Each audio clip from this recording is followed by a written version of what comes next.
Bonjour à tous, je suis ravie de vous retrouver pour cette nouvelle vidéo qui, je le pense, va vous interpeller. On est aujourd'hui le 11 septembre. Le 11 septembre, malheureusement, est devenu synonyme de tragédie pour, je dirais, tout le monde entier. Et chacun d'entre nous se rappelle de ce qu'il faisait le 11 septembre lorsqu'il a appris cette tragique nouvelle et lorsque parfois même on a assisté, et c'était mon cas parce que j'étais étudiante et que je me rappelle d'ailleurs comme si c'était hier. Je rentrais d'un cours d'histoire géo, j'ai allumé la télé, je finissais je crois à 14h30 ou 15h, j'ai allumé la télé et j'ai vu cette scène d'horreur où on a assisté, pour beaucoup d'entre nous, au deuxième avion qui est venu s'impacter et se planter dans la deuxième tour. Alors, je dis pas ça pour vous faire revivre l'événement, l'idée c'est de vous apporter et de vous amener un sujet bien précis qui va vous aider dans votre VAE et dans la rédaction de votre livret 2. D'où le titre 11 septembre et VAE, quel lien? Voilà pourquoi je vous amène sur le thème de la mémoire. J'utilise un moment fort pour vous évoquer le thème de la mémoire et le processus de remémorisation que vous allez devoir réaliser pour rédiger, développer et analyser votre expérience dans un livret 2. Pour mémoriser et pour vous remémoriser un événement de votre vie, vous allez devoir fournir un effort, c'est-à-dire un engagement actif et répété pour vraiment remettre en place le puzzle de votre vie.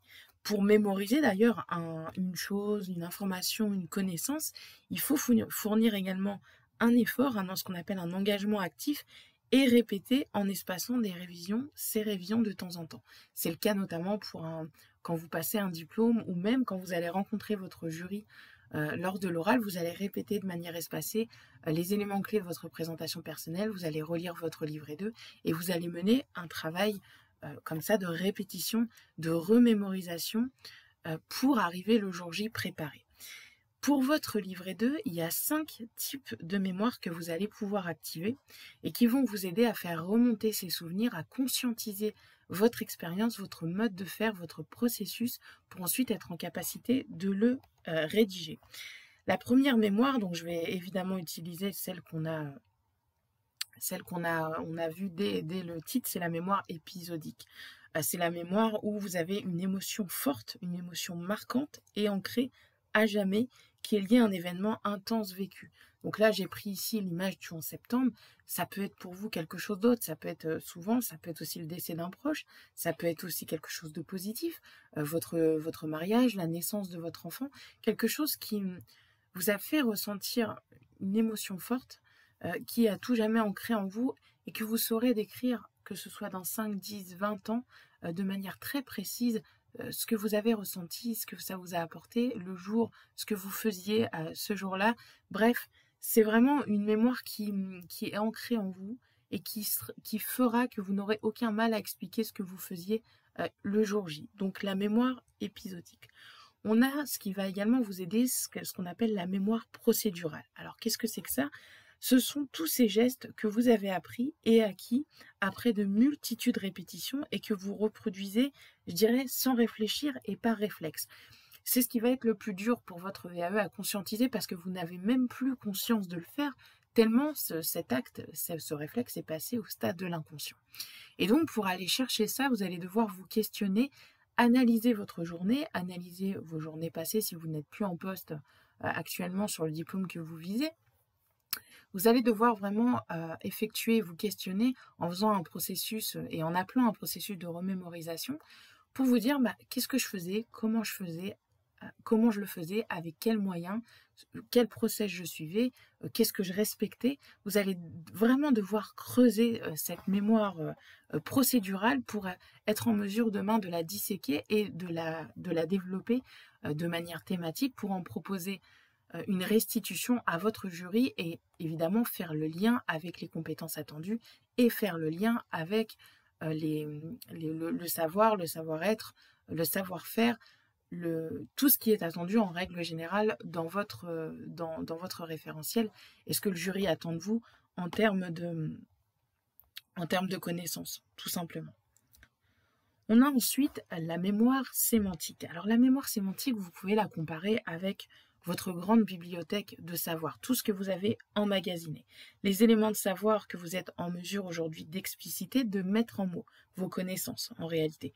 Ça sert à comprendre les choses qui vous arrivent, à les traiter. Et forcément, cette mémoire-là, elle est très fragile, elle est sujette à l'oubli et elle nécessite des réapprentissages, des actualisations de vos connaissances, le fait de vous remémorer certaines choses pour les garder ancrées en vous et ne pas pour ne pas tout simplement qu'elle tombe dans l'oubli. Donc ça, cette mémoire-là, vous allez souvent l'utiliser, la faire vivre par la veille professionnelle, qui est un thème également très important et commun à tous les diplômes. J'ai d'ailleurs réalisé un guide complet sur ce sujet en accès libre sur mon site. Je vous mettrai le lien dans la description si vous voulez aborder le thème de la veille professionnelle de manière justement professionnelle dans votre livret 2 et convaincre le jury que vous disposez de connaissances actualisées et que vous faites ce travail de veille professionnelle au quotidien. Donc, troisième mémoire, la mémoire sémantique. Vous avez également une quatrième mémoire qui est la mémoire perceptive. Alors celle-là, elle va vraiment faire appel à ces empreintes sensorielles qui sont gravées en vous. Ça peut être une odeur spéciale, un goût particulier, une sensation physique.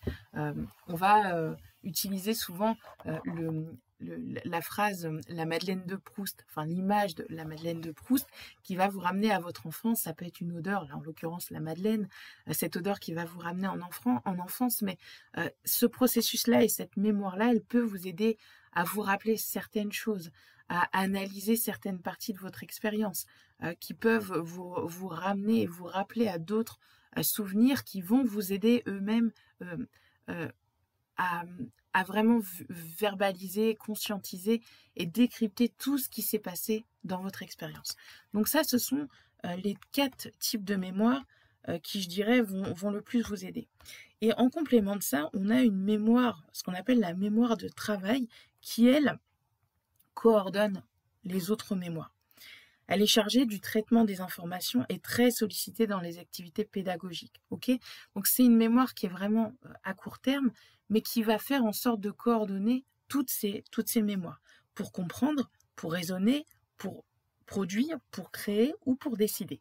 Donc elle est éphémère, elle est limitée, il y a peu d'informations qui sont stockées durant très peu de temps, mais l'idée c'est qu'elle est là vraiment pour, je le disais, coordonner toutes les autres mémoires qui vont vous être utiles pour travailler et pour fournir cette conscientisation de votre expérience et demain être en mesure de le coucher dans un livret 2, sur papier, et puis plus tard d'en évoquer certains aspects avec le jury en répondant à leurs questions et en allant plus loin en fournissant d'autres exemples issus de votre expérience quand elles sont évidemment en lien avec le diplôme visé. Donc vous voyez, c'était une vidéo vraiment là pour le coup pédagogique que je voulais vous faire pour vous aider à entamer ce processus de conscientisation qu'un accompagnateur fera forcément avec vous par des questionnements, par des outils qu'il mettra à votre disposition si jamais vous êtes accompagné. Et si vous êtes seul, utilisez et puis creusez ces différents thèmes sur la mémoire et sur le processus de remémorisation. Complétez évidemment ce que je viens de vous dire pour livrer le meilleur des écrits, en tout cas le plus complet et celui qui sera le plus révélateur pour vous et qui vous permettra de valider une à une les compétences attendues dans votre référentiel. À vous de jouer, et si vous manquez d'idées, vous avez toujours l'e-book 101 compétences à développer dans votre livret 2 qui vous est offert dans la description de cette vidéo. Je rappelle également que je vous mets le guide complet vers le guide le lien vers le guide complet que j'ai réalisé sur le thème de la veille professionnelle pour vous accompagner à décrypter et à développer ce thème si important dans votre livret 2. J'espère que cette vidéo vous a plu. Pensez à vous abonner à la chaîne si ce n'est pas encore le cas, il y en aura d'autres prévus sur ce thème et bien d'autres, toujours en lien avec la VAE. Et quant à moi, je vous retrouve prochainement pour une autre vidéo. À bientôt.